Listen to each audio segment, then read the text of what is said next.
Unspoken Issues. What is going on, everyone? Jesse here. I just kind of wanted to step in and give you a little bit of an intro here to this episode as Chris Armstrong and myself jumped into a project to celebrate the 30-year anniversary of Image Comics. So this episode is an intro to what we're going to call 7 Founders, 7 Number Ones, 7 Days. What's going to follow is our discussion of the launch titles for each one of the Image books that came out from each of the founders. We're going to do a podcast today. Chris and I sat down and recorded for 4 hours, and we are going to spread that out over 7 days. Some episodes may be pretty short, and some a little bit longer than others. I break the ice with a little bit of a story because it just so happened on the day that we recorded this podcast, I went to an auction, a local auction in person, wasn't online, had the opportunity to try and win some Image comics. There was about 600 comic books there, all from the mid-90s till about the very late 90s. The bulk of them were Image comics. We then get into the intro for the project where we talk about the excitement of the Image launch, and Chris even put together a timeline. So here we go. Let's get into the introduction for our 7 Founders, 7 Number Ones in 7 days. All right, well, here we go. Ladies and gentlemen, welcome to another episode of the Unspoken Issues podcast. Oh, wow. This one we're getting ready to do is actually something that I've been looking forward to for quite a while.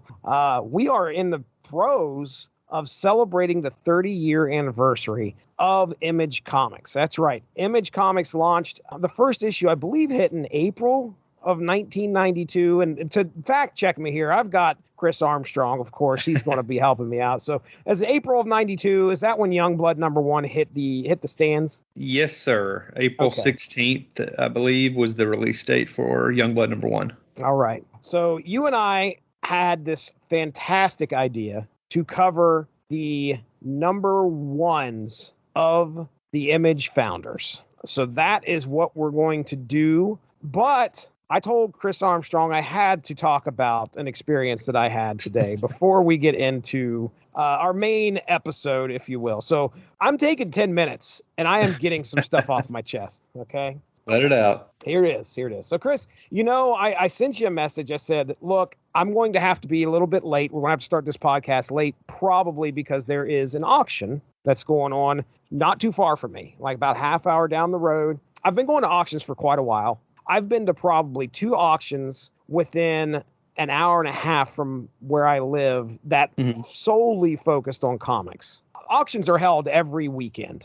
There are people that are solely in the business of going in, just doing auctions and consignments and things like that. A lot of times when comics come up, the good thing is now with the advent of technology, it used to be you had to buy a paper and you went through and the auctioneer would list what was going on in the auction. But now with the advent of technology, there's an app out there called Auction Zip. You go right to that app, you punch in your zip code, you give them a range that you want to find your auction in and put in a keyword if you want to try and narrow things down. You can also set up email alerts for these auctions to let you know when one's around you. So if you're looking for like any auction that involves or has the word comic listed in its description, it'll send you an email alert and you can go to that auction. And I've had some really, really good success with some auctions. What's been going on here recently since COVID, clearly that affected the auction industry because, you're stuffing all these people into one big roof and they're all sitting there bidding on, you go to an auction, like the auction I went to tonight, there was probably a good 50 people there. And when the pandemic hit, that wasn't feasible. So they're starting to get back into the groove of things. But to the point of what I'm trying to make here is that a lot of times the auctions that you're going to around your area, if it involves comics, that's just like one of the many things that they're selling along with it, along with like the glassware and, all sorts of trinkets, all sorts of tools, just about anything you could think of. And then there's probably the comics.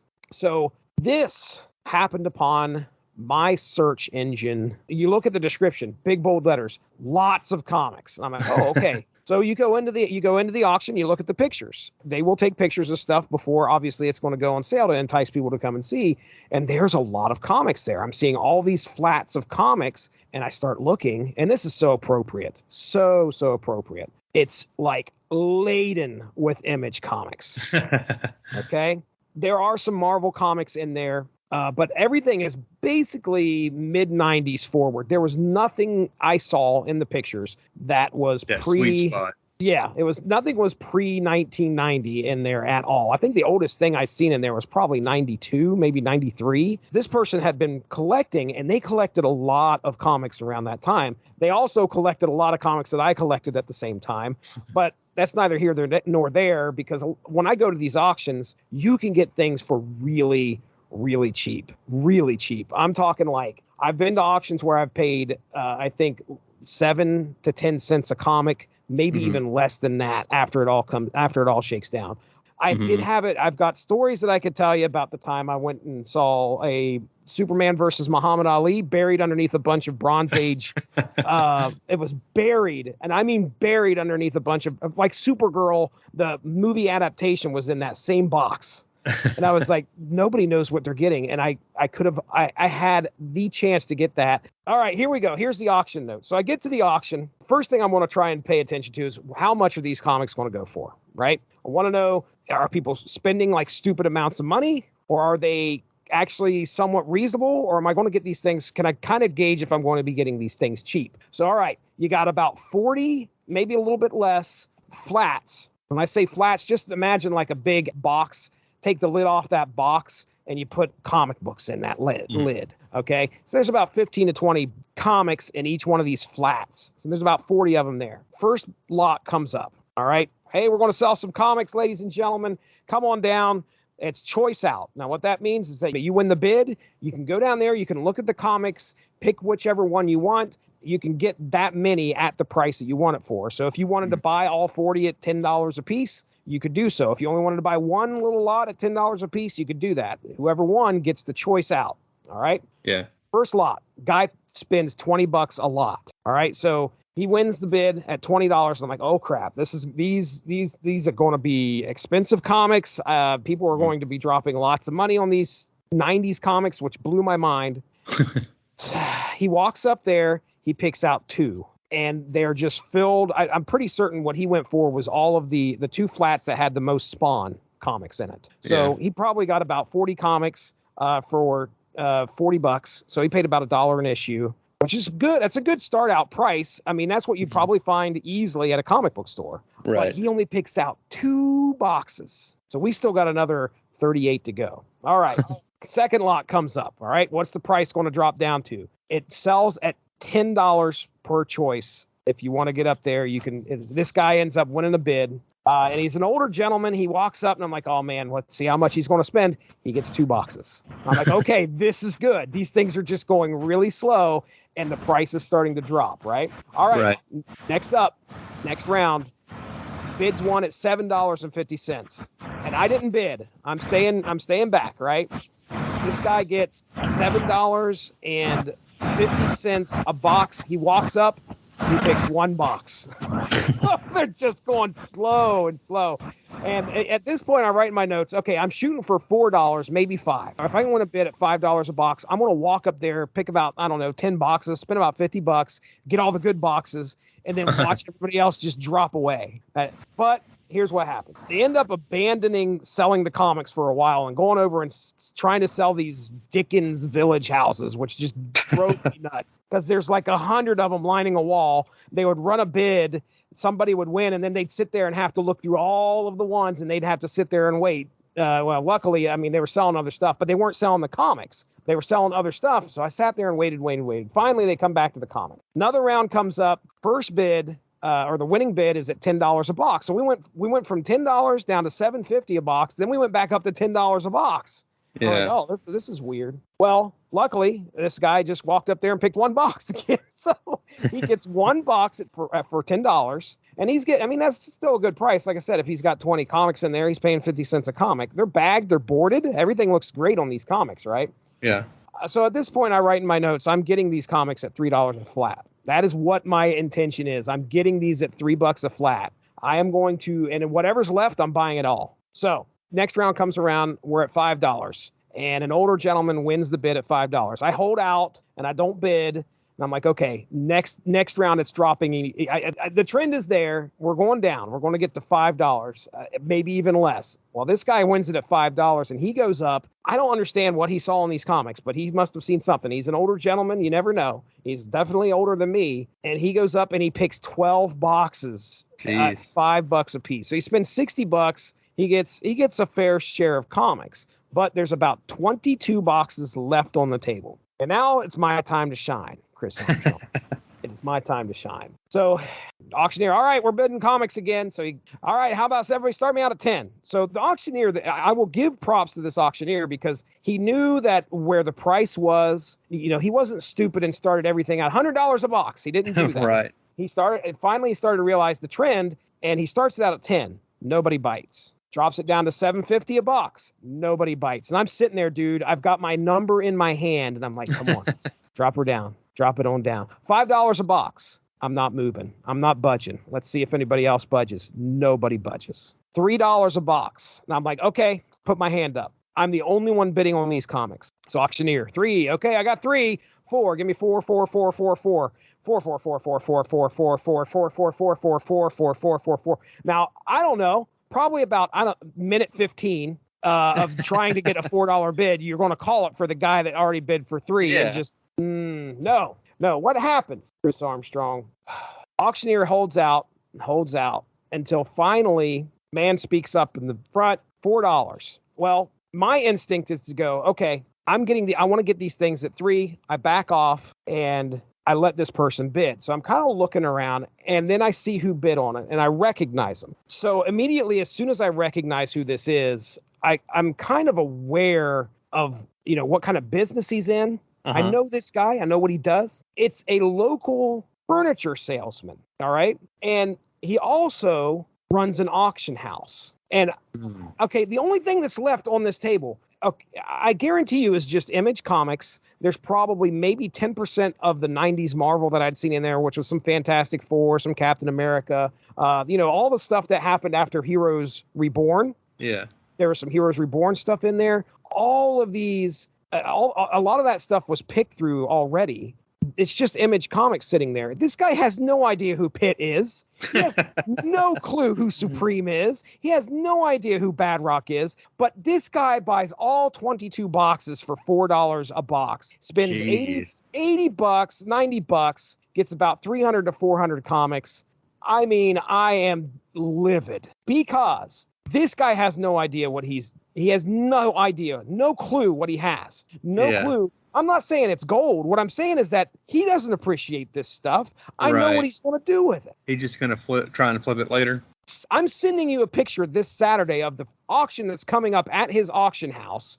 And I guarantee you those comic books are going to be sitting on his page. Yeah.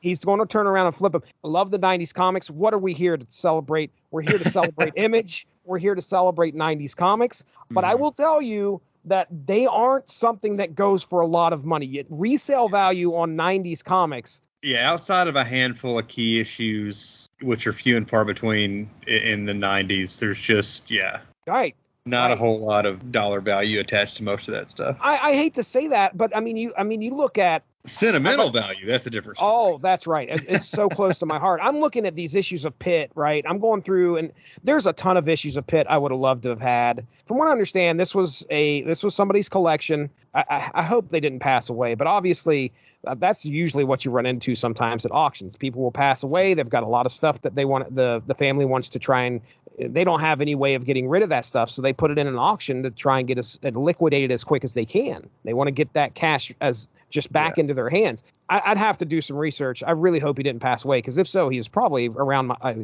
age, probably around our age, because he's collecting Youngblood. He's collecting. Yeah. I saw, Codename Strike Force, Strike Files. There was a run of Stormwatch. Just about any Image comic that you could think of was sitting there, at least from 93, 94 forward to about 97, 98. It looks like it's about when those comics cut off. But the guy that wins it, all he's going to do is try and flip those things. And I mean, I don't think anybody's going to buy them because they might. You never know. I mean, I once watched. At best, he'll probably make his money back. And right. He does. It's not. Here's the thing. Like, I could see him at his damn furniture store, and he's like, "Hey, you interested in this armoire? Oh, okay. Well, how are you interested in the Supreme #1? Well, all right. Well, I'll throw that in free." It's like, dude, you're not. You can't. It's definitely going to the auction house. That's the only other thing that I can think he's going to do with these things. Anyway, I was furious. Me and this guy had some run-ins before. I was at an auction. Now, I've never seen him bid on comics. I've never seen him do this. So there you go. That's my auction story. That's why I'm so frustrated. I mean, I would have loved to have come home. I probably owned. I told Evan, I said, dude, if I can get these cheap, I will give you my doubles, because I owned probably, I don't know, 40% of what was there. I would have loved to have got my hands on the Fantastic Four from the 90s that they had there. He had a big run of Captain America after the Heroes Reborn and the Avengers as well. The Spawn books were there. There was a Spider-Man Bad Rock, Grifter Bad Rock, some great stuff that I would have fit so well and would have been just almost like Kismet, that destiny, the destiny of how we've been celebrating Image Comics this week. Here I have the chance to make out, like, I've never seen comics like this in a very long time. Like I was mentioning earlier, auctions like this recently have been few and far between where I can find at least comics, the amount of issues being as much as they were at this auction. Usually it's like, I don't know, I got 5 issues of Sad Sack Comics. Okay, well, I'm going to pass. I'm going to pass on that. That's usually what you see at the auctions, but this one right here was special. Yeah. And anyway, man, if you ever get the chance to go to an auction, I highly suggest it. It's a fun experience. All right, let's get to the meat and potatoes of why we're here. We have come to celebrate the 30-year anniversary of Image Comics. The 7 founders each brought a comic to Image Comics, and what we're going to do is try our best to talk about each one of those first issues tonight. Now, I'm going to do the rundown here. I'm going to do the rundown of what we have on tap, and then to kind of give everybody an idea of what Chris and I did, we ranked these issues, one withstanding. So the first one we're going to cover tonight is Wetworks #1. I want to kind of just briefly go over what happens in that issue. We may talk a little bit about, Will Sportasio, and we're not going to include that in our ranking. We're going to include 6 books total in our ranking. That's going to be Youngblood #1. I'm going to try this by memory of release date as I list these here. Rob Liefeld's Youngblood #1, Todd McFarlane's Spawn #1, Eric Larson's Savage Dragon #1, then Jim Lee's Wildcats #1, then Jim Valentino's Shadowhawk #1, yep, and then Mark Silvestri's Cyberforce #1. Now, that is in order of release date, but what Chris and I did here was we did our own little rankings, and we're going to go from our least, hey, we all love the Image Comics, but we ranked them, so we're going from 6 to 1 as we cover them. So, well, I was going to ask you, for one thing, were you on the Image bus when it left the station back in 1992? It's later. It's definitely later. And when I say later, it's not much later, okay? Because Wizard, the Guide to Comics, was keeping me informed as to what was going on around the world of comics. Now, was I reading the comic news section in there? I mean, sometimes, but mainly I'm going back. I'm checking the prices on my comics that I bought, But I remember you start hearing what's going on with Image pretty easily in Wizard magazine, because they're definitely promoting or doing at least a good job of informing the reader that, hey, some of the big creators from Marvel just left and are creating or are going to be part of another company and a whole brand new comics universe. So I finally figured this out. This is probably about legitimately a couple weeks ago. For the longest time, and I even think I may have said it on this podcast, Youngblood #4 was what I thought my first issue was. But it turns out, if I'm going by release date, the first, and this makes a lot more sense for me, the very first issue that I bought was Pit #1. It makes sense because I probably would have wanted to get on the ground floor of something. I knew who Dale Keown was. I knew him from the Hulk. I remember his art. And again, the issue just jumped off of the it jumped off the shelf to me, and I was like, okay, I want to start there. So I grabbed Pit number 1, and I just remember looking through that and thinking, my gosh, this thing felt so different from what I was reading before. And then I think I bought a Youngblood issue shortly after that, like towards the end of the initial run in the first volume of. I don't think I knew anything about like the initial series of Savage Dragon, like the first 3 issue series. Had no idea about that until the ongoing hit. So, but anyway, I would say about 93, I'm jumping on, and it is one of the main reasons I felt comics were exciting again. Mm-hmm. That is what I took from it. When I was buying those Image issues, I was like, this company, this universe is something that I feel I need to pay attention to, and I don't want to miss anything. And I didn't for quite a while. I mean, I was buying Wildcats, I was buying Stormwatch, I was buying Savage Dragon. I wasn't getting a whole lot of the Extreme titles except for Supreme. Now, if a crossover hit as time went on, I was probably going to try and get all the issues in that Image crossover, such as or the event, Extreme Sacrifice, Extreme Prejudice, Shattered Image. We talked about the Wildcat Spawn crossover, Devil Day. So I was buying those issues. If I could get my hands on them, I would. And not to mention the company crossovers too, man. Batman Spawn. I showed you tonight. Bad Rock Wolverine. Bad Rock, which I didn't know existed until tonight when I saw the issue. I had no clue. I saw that tonight, and I'm like, I want to read that. Bad Rock Spider-Man. Oh, the X-Men Wildcats crossover where it was like going through the different ages, which was so anyway, was I on at the beginning? Close enough. Right. How about you? Not really. I mean, kind of. I have these vague memories. I was 11 when Youngblood came out, number 1. I turned 12 about a month later. And I had a couple of friends that were into comics, and one of them, I have these vague recollections of him showing me this Youngblood number 1 issue, and I was like, this is just like a ripoff of X-Men. Listen to you. Yeah, I was really dismissive. And I was a hardcore Marvel zombie almost. Yeah.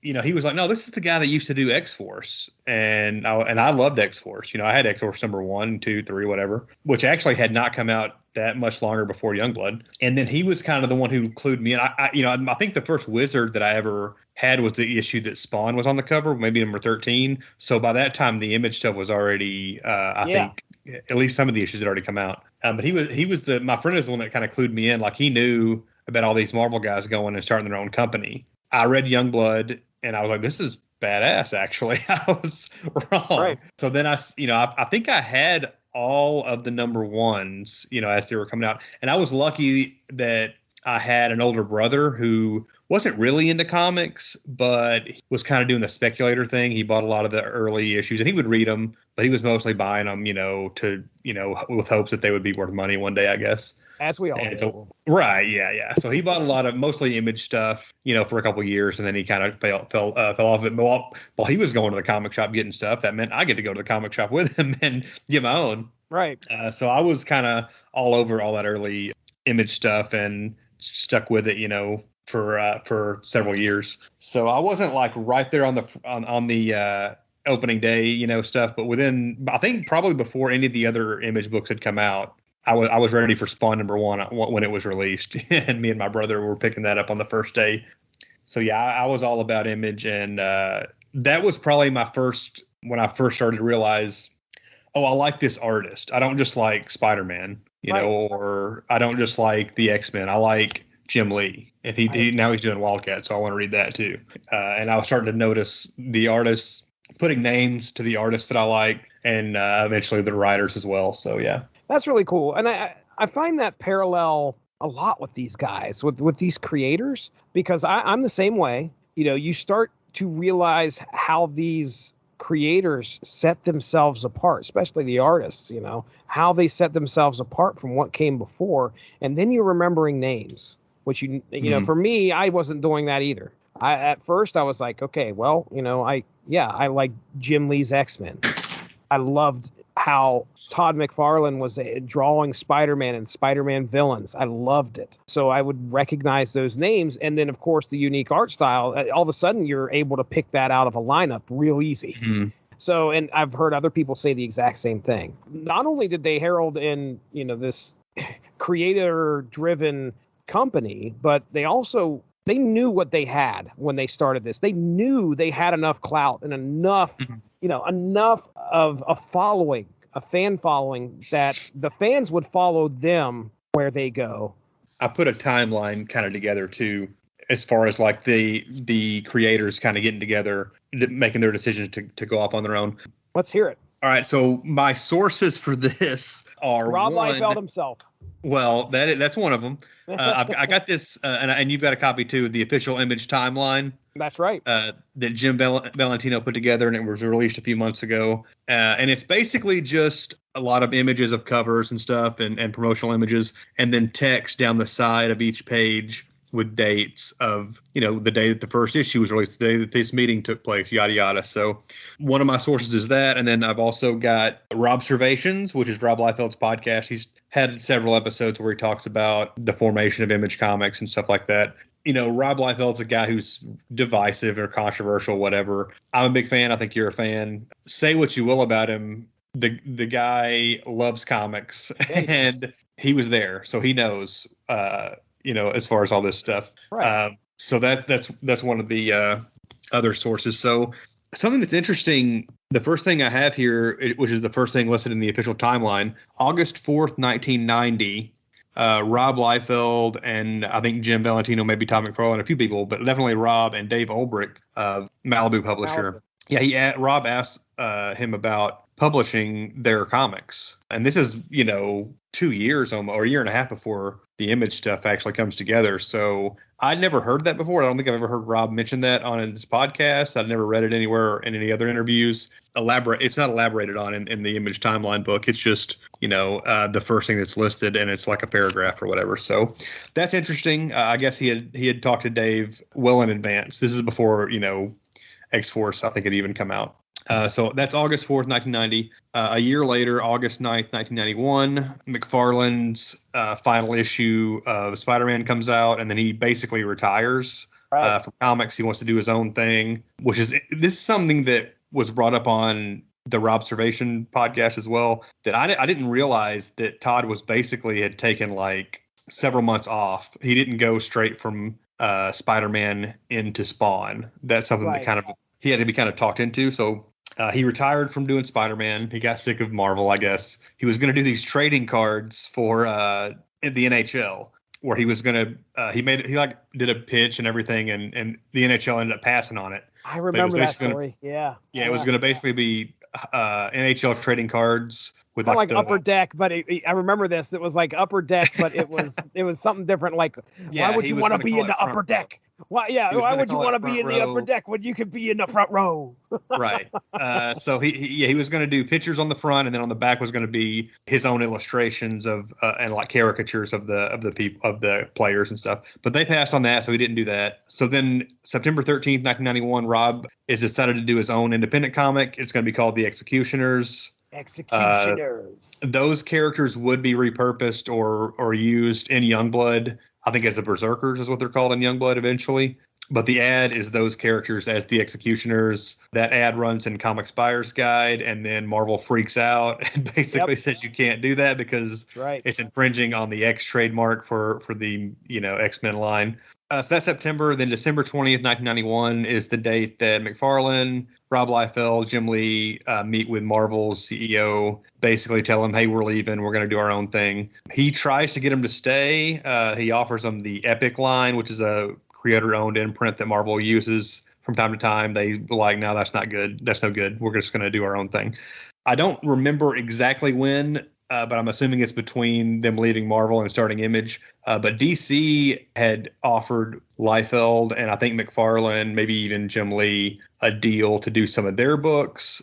But Liefeld, basically, according to him on the podcast, they were not able to come to terms on the money. So they decided not to do that. And then Eric Larson has said that he had a Nova and a Lobo book for Marvel and DC, both like in the pipeline when he decided to do Savage Dragon. And then I guess those got pulled. I would probably say they're Marvel and Marvel and DC were probably a little upset Right. about what was going on, and he's like, "Well, you threw your hat in with these guys. You're not getting anything from us." So not surprised. Right. So yeah, Liefeld he's got McFarlane on board, and Valentino, Eric Larson. Jim Lee was the big one that they really wanted to get because he was like the biggest name, and he was kind of like the good soldier, I guess, for Marvel. They say so. It was a big deal to get him. He was kind of a coup. Once they get everybody on board, April 16th, 1992 is the day for Youngblood #1's release. 1.5 million copies, which was, I think, the record for most independent comics sold at the time.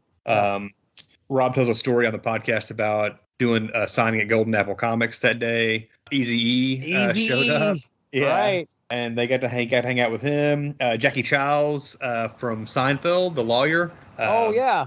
I forget the actor's name, but he was there. He was a comic fan. This was before he was on Seinfeld, but he was a working actor, and so he got to hang out with him too. Then he got a call to be on the Dennis Miller show like that night because this big signing was on the news. It was kind of a big deal. And Dennis Miller was actually a comic fan. Like he was name dropping Jack Kirby, characters and stuff, apparently in the interview. Nice. Liefeld also says that Sean Patrick Flannery was supposed to be on the show, and he got bumped for Liefeld because he tells a story about being in the green room or whatever, and Sean Patrick Flannery's manager is really pissed because his client got bumped for some comic book guy that nobody knew who he was.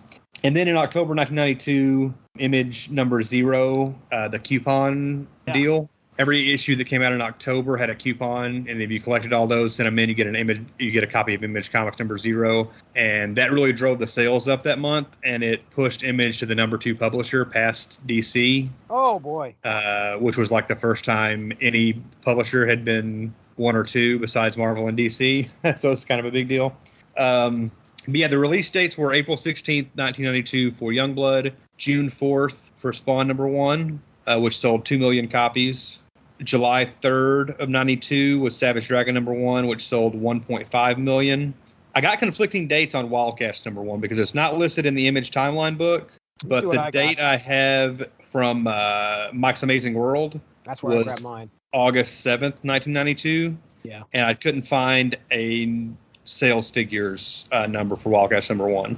August 13th, 1992, Shadowhawk #1 did 750,000. And then interestingly enough, before Cyberforce #1 is released, Brigade #1 actually makes it out before Cyberforce #1, which I did not remember that being the case.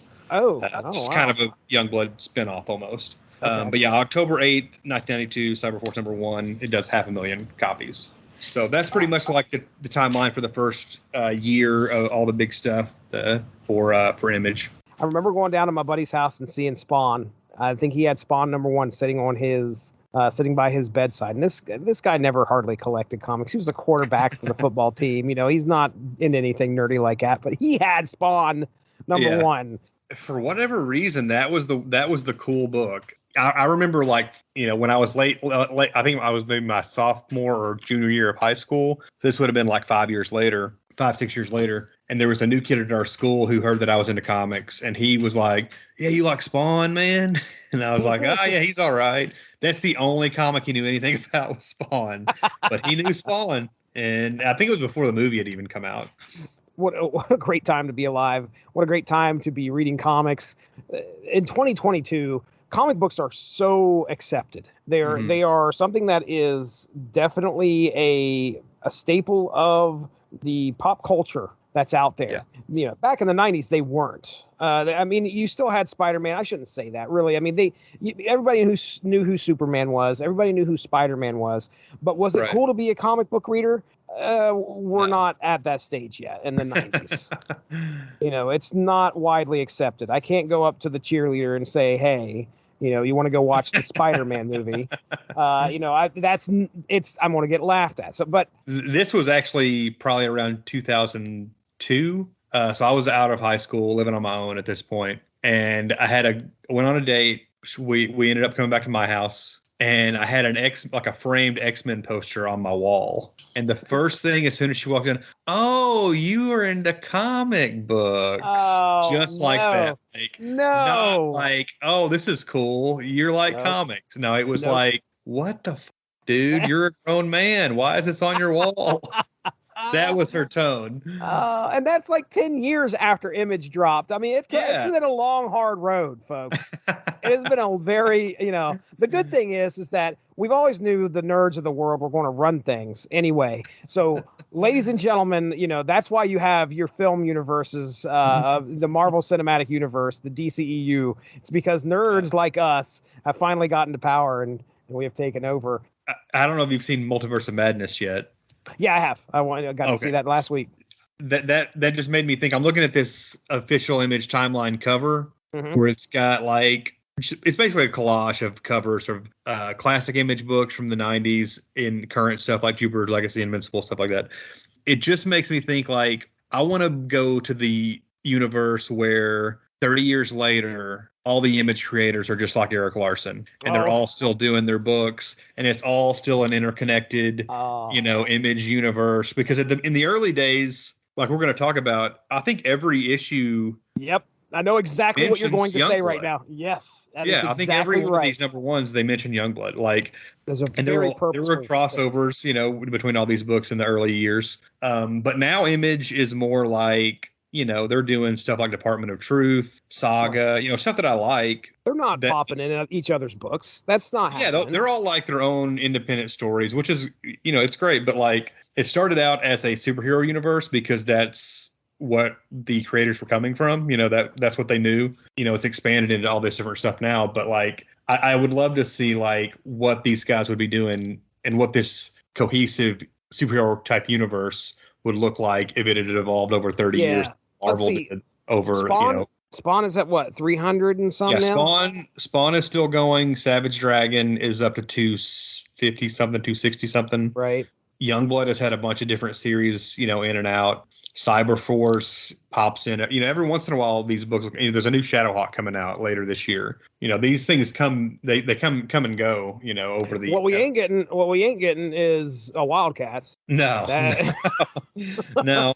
And we're not getting Youngblood anytime soon because Liefeld doesn't have the rights to it anymore. Yeah. So Bailey mentioned that, and I must have missed that episode, but who's got the rights to Youngblood? He made a deal years ago where he gave up the right, some kind of business deal where he gave up the rights. But he's always still been involved until it changed hands recently, like in the last few years. It's changed hands to a guy who's didn't want his involvement, I guess. And it sounded like a shady guy that was trying to basically make comics so he could make movies, thinking it would make a lot of, I don't know. It didn't make a lot of sense, but yeah, he's not involved. And I'm not even 100% sure if that guy still has the rights, but I know Liefeld does not have the rights to it anymore. Wow. Yeah, it would be a crazy universe to see all that, man. To see actually the 7 founders still around, still together, still making their own creations and actually trying to. I would have loved to have seen the expanded part of the universe. And if they could have just, what a neat thing it would have been to have the Image cinematic universe. Yeah. Oh, man. That brings this episode to a close, but make sure to come back tomorrow and catch us as we count down our personal rankings of the Image founders' number 1 issues from their respective launch titles. Who will be number 1? Don't miss it.